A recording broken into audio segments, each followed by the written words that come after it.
Hello and welcome to our show, Health and Wellness, Myth versus Facts. I'm Gargi Rawat. The primary difference between health and wellness is that health is the goal and wellness is the active process of achieving it.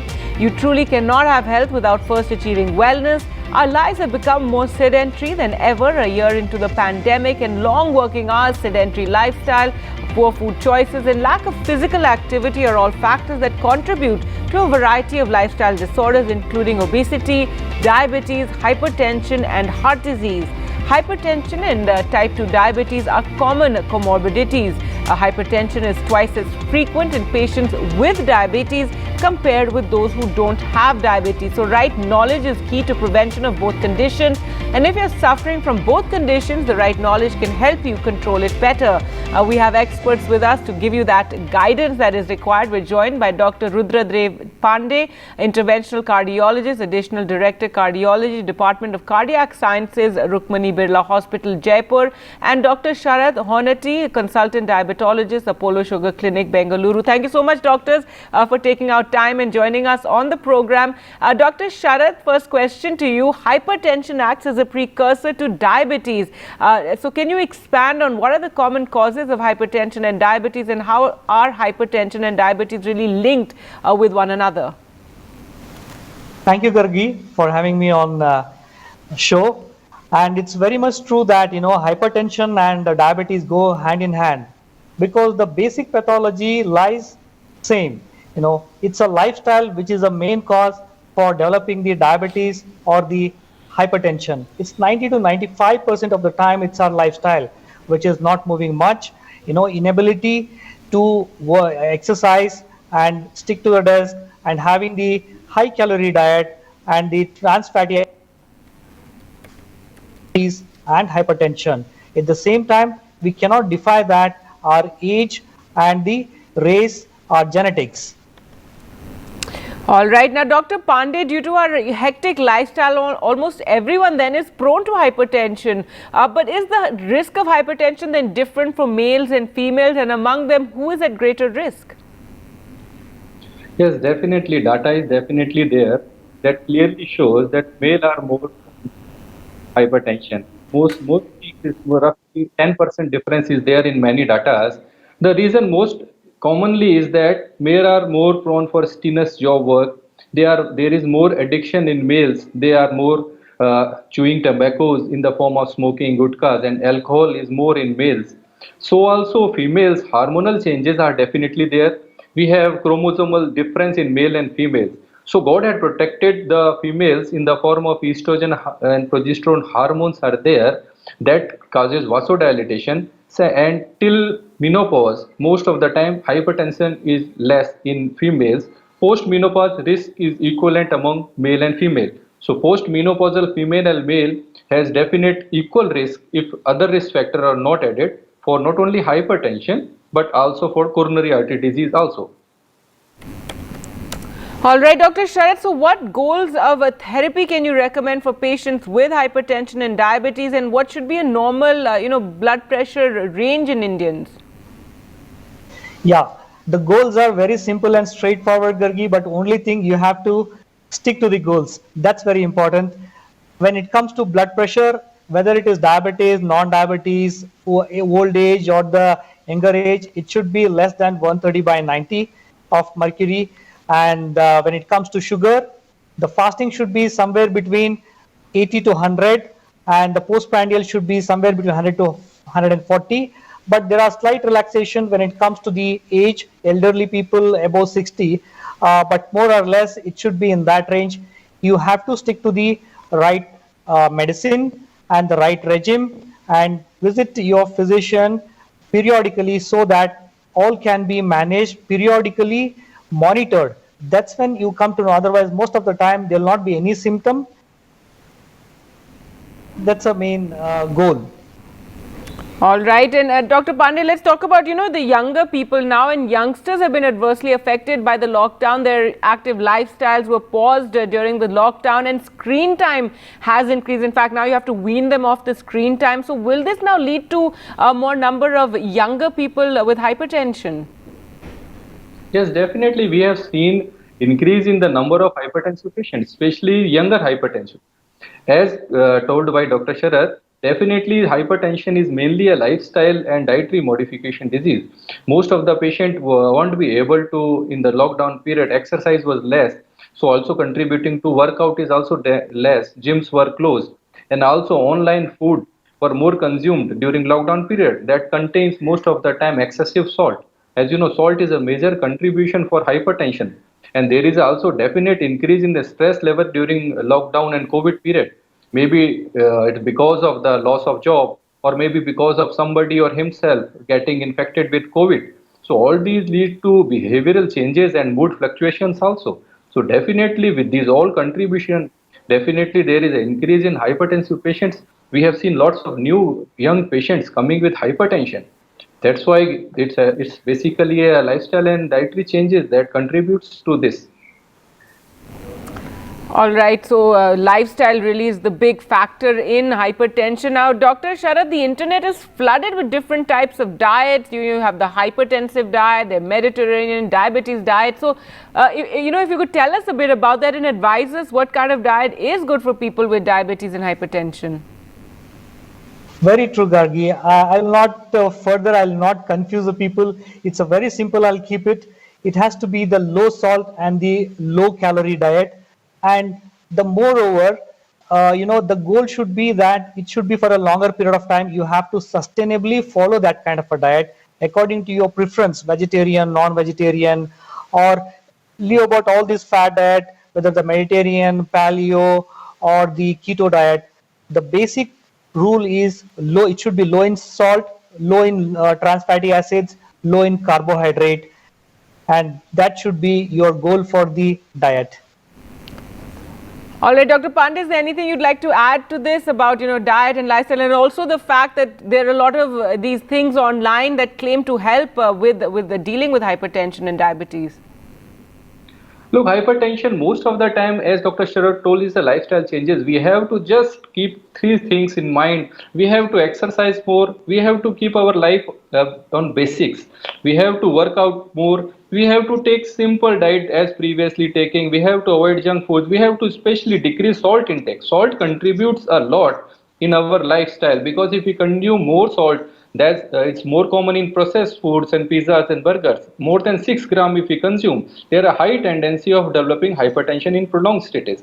So also the oil also, we have increased the junk food in the form of, you can say, oil. Bad oil we have taken, that's also contributing to increased cholesterol. Stiffness of arteries are also getting increased with the consumption of these unsaturated fats that we are taking. Our genetics is not like that. Initially, we have to work hard. We used to work hard, and we are getting less food. That's why our genes are modified accordingly. But we have changed. Reverse phenomena is there. We are doing less job, less exercises, and we are consuming more and more unhealthy diet. That contributes a lot to many problems. All right, and Dr. Pandey, so what is resistant hypertension? How does resistant hypertension occur, and can diabetes cause resistant hypertension? It's basically, resistant hypertension is basically a scientific term. If a patient came to us and he's already on 3 medications, one is diuretic, basically a scientific term I am using, and that is judged by ambulatory blood pressure monitoring, means 24-hour blood pressure monitoring is there. If that shows if a patient is having more than 130/90 blood pressure, despite taking 3 blood pressure medicine, then we patient label as resistant hypertension. And mostly renal involvement is there. Kidney is defective in these type of patients.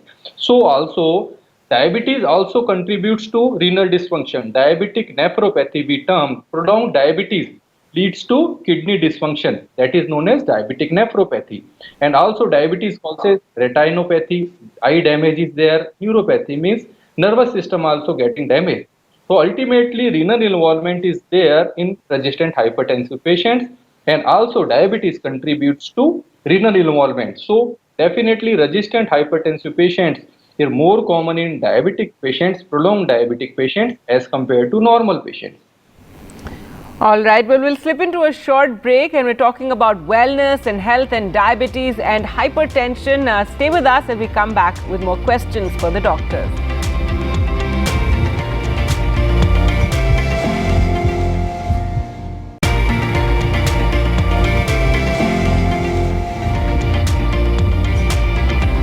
Welcome back. You're watching Health and Wellness, Myths versus Facts, and we're talking about managing our health and preventing disease such as diabetes and hypertension. And we're joined by doctors who are telling us on how we can, practice good health habits. Dr. Sharath, exercise is good for everyone. It's especially important if you have lifestyle disorders. But people with diabetes and hypertension are a little confused about, what kind of exercises they should do. So which exercises are most effective and safe for people with diabetes and hypertension? Is this a big issue? Right, Gargi. It's very important to be a physically active and do a regular exercise. And when it comes to exercise, people are confused whether I'm diabetic, I'm hypertension, whether I'll be able to do such kind of exercise or not. The basic, bottom line lies that you have to be active for 30 minutes every day, at least 5 days in a week, which should be the cardio activity or the resistance training or the flexibility or the balance training, all this. In my opinion, it has to be all this combined together. It has to be the aerobic exercise, it should be the resistance workout, and there should be some flexibility also required, because the various age, as the age progresses, the musculoskeletal disorders are more. So because of which you have to try balancing your exercise in terms of doing the yoga and doing some spot jogging, the aerobic exercise, which will strengthen your heart also. At the same time, the resistance training, whether it is a simple dumbbells or the bands, which will strengthen your muscles, by which your heart will also strengthen, your blood sugar will also be controlled. But doing all this before, it's better to get cardiac evaluation done if your age is more than 40. Before that, your endurance is good. If you're able to walk 10-15 minutes, brisk walk, then fine. Gradually step up, grade up. It should be the graded exercise always. All right, so graded exercise and stepping it up. Dr. Pandey, many people monitor their blood pressure at home. So if you could tell us a bit about how home blood pressure monitoring can help people manage their hypertension. Home blood pressure monitoring, we call it ambulatory blood pressure monitoring, also has been suggested to many. Most of us practice guideline-based practice in hypertension, and that clearly shows if a patient is hypertensive, then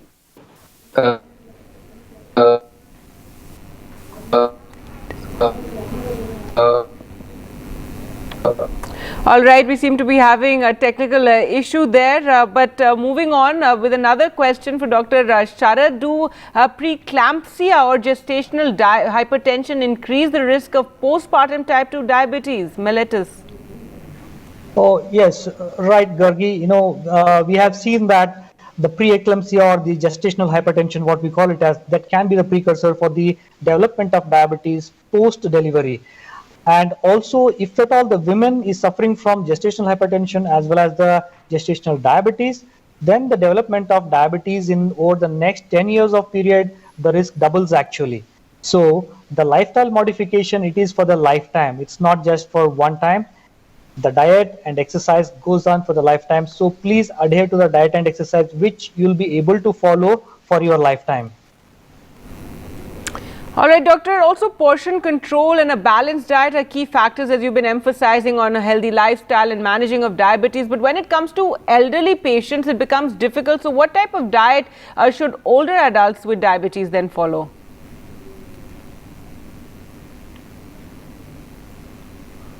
Yeah, older chaps, what happens, their already metabolism is set. It's better not to switch on to the any fat diet after your 50s, because your body metabolism is not going to change. Only thing, whatever you are eating, in that only the portion control is very important.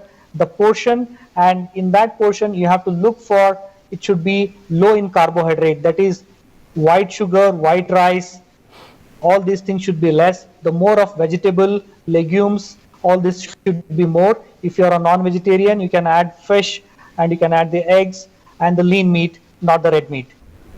All right, Dr. Pandey is back with us. Dr. Pandey, you were telling us about, monitoring of blood pressure at home and how it can help people manage their hypertension. Yes. According to guidelines, it is clearly recommended every hypertensive patient should have regular blood pressure checked at home and make a chart for proper evaluation. Suppose a patient is having resistant hypertension. Definitely for titrating any drug, one reading is not important. Once or a while, suppose a patient visit to a doctor, he take one reading. That may be a false reading. For treating that subset of patient and also proper drug titration, we need definite chart of the patient. So that is only possible by home monitoring of the blood pressure. And also white coat hypertension is there. Some patient came to hospital and due to stress their blood pressure get increased. In that subset of the patient, to differentiate whether patient is hypertensive or not, we require home monitoring of the blood pressure. So definitely home monitoring is needed in hypertensive patient, and if a patient is having uncontrolled hypertension, definitely 100% indication for home monitoring in that subset of the patient. Right, doctor. And when we talk about home monitoring, if you could just tell us the do's and don'ts when it comes to measuring your blood pressure at home, because that is also a key in knowing the correct information. That's very important question, Gargi, because most patient, suppose patient blood pressure found to be 140/90. They keep on taking repeated blood pressure, and because of the anxiety, the blood pressure increases further. So they thought that blood pressure is high, they rush to emergency in that panic condition. You should measure once in a day regular blood pressure and write it down in the chart form. And if blood pressure is found to be roughly more than 180/90, then twice blood pressure monitoring should be done. And if despite that continuous blood pressure is high, you should consult your doctor. No need to panic about that. This home monitoring is only to adjust the doses and help in doctor in treating the disease. It's not for panicking of the patient. All right. Well, one final question about technologies and how we were talking about monitoring your blood pressure at home, and also, doctor, a few technologies have made life easier for people with diabetes. Insulin pump is one of them. So, if you could tell us how safe and effective is it for use by elderly people, Dr. Sharath? Yes, Gargi. The technology has changed and it has made the life of the patients as well as the physician much more easier, and it is much more reliable nowadays.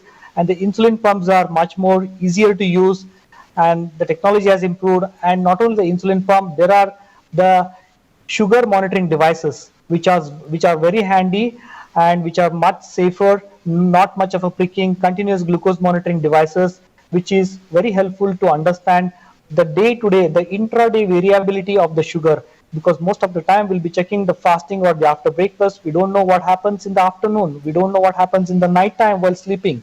So these devices will give us a lot of insights into all the intraday variation of the blood sugar. Accordingly, the physician can change the insulin or change the medication, up titrate or down titration will happen. So these are devices which are much more safer, which gives a lot of insight into all this.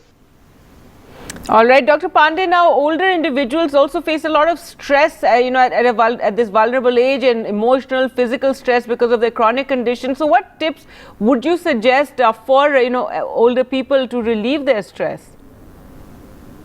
Most of the time tips are very simple. They have to go for exercise, especially winter season is coming. They should not go in extreme winter time, especially at 6 to 8 a.m. Most of the elderly used to visit in the 5 to 6 a.m. in the morning, especially in winter. They should go when sun rises, roughly around 8 to 9 or 5 to 6 in the evening. And also salt restriction should be there. Blood pressure, most of the time, systolic blood pressure is high in elderly patient. Systolic means upper blood pressure. We have two blood pressure. One is systolic and one is diastolic. Diastolic means lower blood pressure. As age increases, the systolic blood pressure increases because of stiffness of the arteries. And if blood pressure is normal with any drug, they should not withdraw the drug without consulting their physician, because ultimately that can lead to many complications. Intracerebral hemorrhage, paralysis can also occur if uncontrolled blood pressure is there, especially in elderly patient, because their arteries, brain arteries, are fragile and they are more prone for any hemorrhages, and also renal dysfunction can be there if prolonged uncontrolled hypertension is there in elderly patient. So regular exercise, yoga, diet restriction is enough for a normal patient to keep his blood pressure normal. All right, and Dr. Sharath, if one has been diagnosed with pre-diabetes, what can that person then do to prevent full-blown diabetes or manage pre-diabetes? Is there medication? What should one do? Yeah, that's a very good question, and most of our youngsters are suffering with a pre-diabetes. We call it as a metabolic syndrome, which is very much reversible just with a lifestyle, following the right kind of a diet and the right kind of exercise. One can definitely reverse the diabetes or even the hypertension. All this can be reversed. So follow the low calorie diet, low salt diet, do a moderate exercise, a graded exercise. Definitely you can reverse the diabetes, pre-diabetes. All right. Well, good to know that. Thank you so much, doctors, for taking our time and answering all our questions, about health and wellness. And thank you all for Thank watching you. at home. Goodbye.